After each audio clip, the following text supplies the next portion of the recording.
हर चौक और चौराहे पे पढ़ा जा रहा है, लिखा जा रहा है और सुना जा रहा है।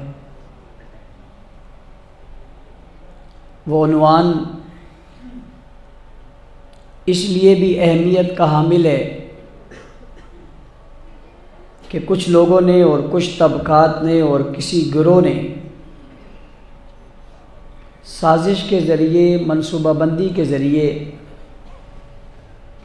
ये समझा था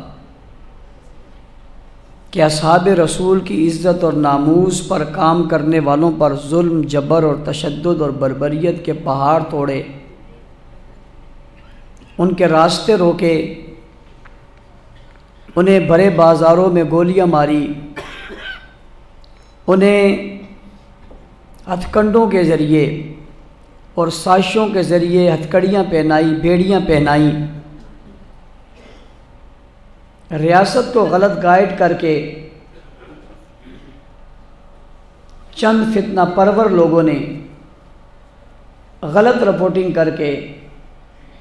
इनके पुलिस मुकाबले करवाए, इनकी लाशें रोडों पर फेंकवाई,